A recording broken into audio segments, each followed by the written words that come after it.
से जो रुझान सामने आ रहे हैं उसमें एक बात तय है कि 4 तारीख को ईवीएम मशीन खोलने के बाद हमारे मौजूदा प्रधानमंत्री आदरणीय नरेंद्र मोदी जी तीसरी बार देश के प्रधानमंत्री बनने जा रहे हैं। इसमें कहीं कोई संदेह नहीं है, कोई शंका नहीं।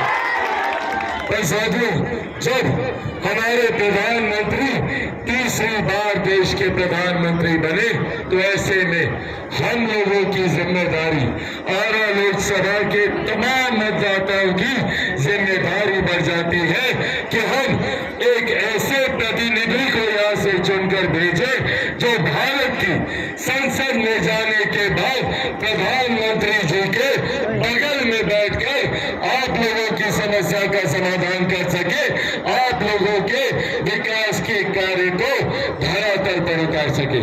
ऐसे में हम सब के लिए ये गर्व की बात है कि पिछले 1 दशक से, पिछले 10 सालों से न सिर्फ आरा लोकसभा का भारत की संसद में मजबूत प्रतिनिधित्व मेरे अभिभावक तुल्य आदरणीय आर.के. सिंह साहब कर रहे हैं, बल्कि प्रधानमंत्री जी की कैबिनेट में भी बतौर केंद्रीय मंत्री आरा लोकसभा के लोगों का मजबूत प्रतिनिधित्व प्रधानमंत्री जी के समक्ष करने का वो काम कर रहे। साथियों, ऐसे में जहाँ एक तरफ प्रधानमंत्री जी का प्रधानमंत्री बनना तय है तो ये जिम्मेदारी हम सब के ऊपर आती है कि जो व्यक्ति पिछले 10 सालों से न सिर्फ भारत की संसद में बल्कि केंद्रीय मंत्री के तौर पर भी मजबूत प्रतिनिधित्व आरा लोकसभा के हर एक मतदाता का भारत की संसद में करने का काम कर रहा है, उसको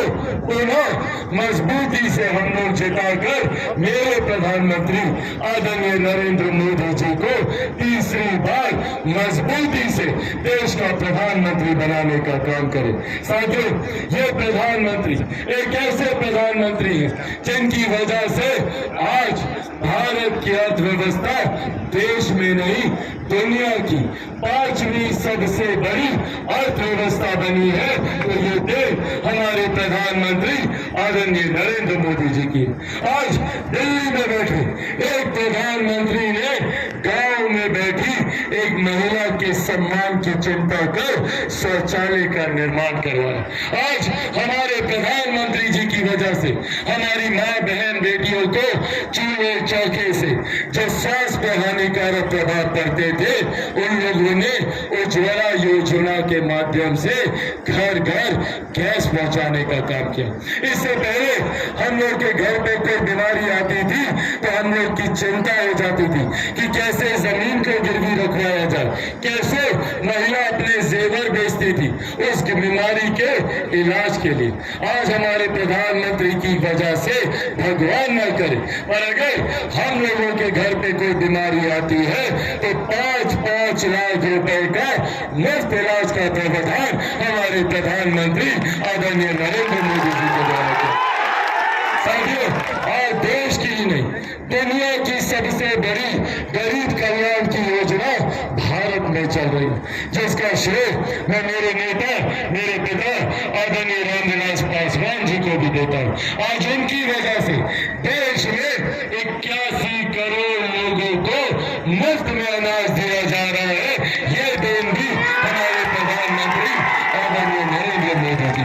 साथियों, जहाँ एक तरफ हमारे प्रधानमंत्री ने सरहद से सीमाओं को सुरक्षित रखकर अंतरिक्ष के माध्यम से देश में विकास के कार्यों को गति दी, तो वही हम लोगों की आस्था को भी सम्मान देने का काम किया।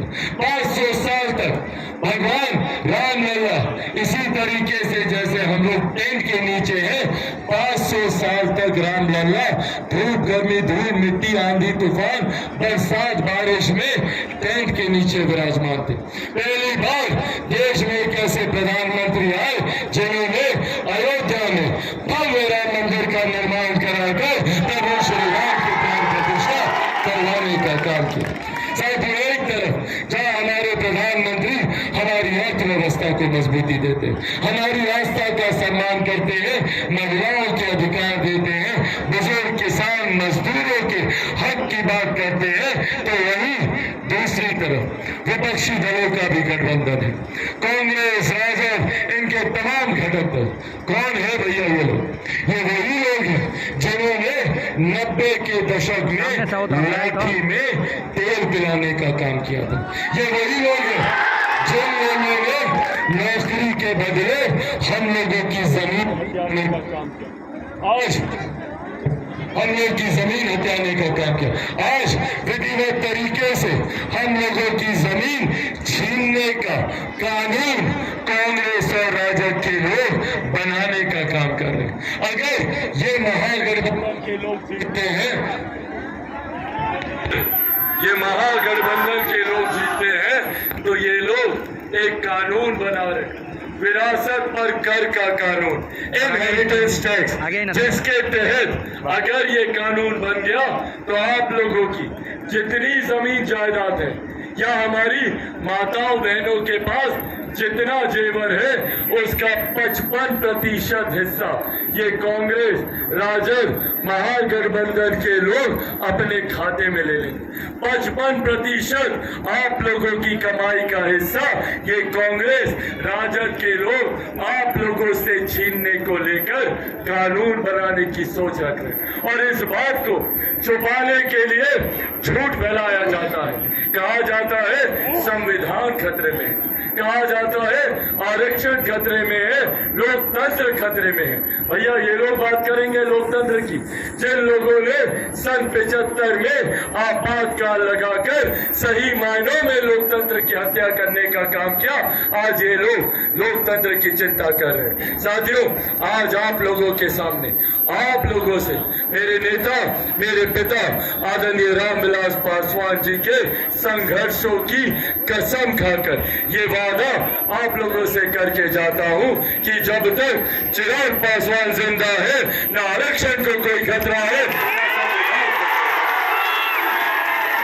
पर हाँ खतरा है तो इन महागठबंधन के लोगों से हम लोगों की गरीब कल्याण की योजनाओं को। एक बार बताइए यहाँ पर कितने लोगों को प्रति माह 5-5 किलो अनाज मिलता है? हाथ उठाकर बताइए।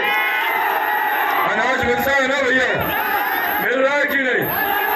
सब मिलना बंद हो जाएगा। अगर ये महागठबंधन का लोग जीता तो आप लोगों का अनाज मिलना बंद हो जाएगा, आप लोगों को मिलने वाली किसान सम्मान निधि बंद हो जाएगी, 5-5 लाख का जो मुफ्त इलाज मिलता है वो मिलना बंद हो जाएगा। इस सोच के साथ महागठबंधन के लोग आगे बढ़ने का काम कर रहे हैं ताकि कोई गरीब मुख्य धारा के साथ न जुड़ सके। इसीलिए साथियों, आज ये आग्रह आप लोगों से करने आया हूं। अब चुनाव प्रचार में ज्यादा समय बचा नहीं है, महज कल भर का दिन बाकी है और उसके बाद 1 तारीख को मतदान है। 1 तारीख को मतदान है ना भैया? आप लोग मेरा एक काम कीजिएगा, पक्का कीजिएगा। देखिए, अब चिराग पासवान के लिए संभव नहीं है घर घर जाना, तो क्या आप लोग चिराग पासवान बनकर गांव-गांव, घर-घर, संभवतः हर एक व्यक्ति से मिलकर मेरा ये संदेश और मेरे अभिभावक आर.के. सिंह जी को जिताने के लिए मेरा आग्रह घर घर तक पहुंचाइएगा। बनिएगा चिराग पासवान, ऐसे नहीं, दोनों हाथ उठाकर बताइए, बनिएगा चिराग पासवान, बनिएगा चिराग पासवान, बनिएगा चिराग पासवान। साथियों, एक वादा और करना होगा, 1 तारीख को मतदान के दिन आप लोगों के बूथ पर कोई बुजुर्ग, कोई महिला छूटनी नहीं चाहिए। चाचा चाची, दादा दादी, नाना नानी, अड़ोस पड़ोस, यार दोस्त, रिश्तेदार, सबको बूथ पर लेकर जाना है, मतदान कराना है। अपने अपने बूथ पर 100% मतदान करवाइएगा, पक्का करवाइएगा। कितने नंबर पर बटन दबाइएगा? कितना नंबर? सबको पता है 2 नंबर? एक बार दिखाइए सबने 2 नंबर। ये 2 नंबर विजय का भी निशान होता है। 2 नंबर पर कमल छाप पर बटन दबाकर न सिर्फ आप मेरे अभिभावक आदरणीय आर.के. सिंह जी को जिताने का काम कीजिएगा, बल्कि मेरे प्रधानमंत्री आदरणीय नरेंद्र मोदी जी को तीसरी बार देश का प्रधानमंत्री बनेंगे।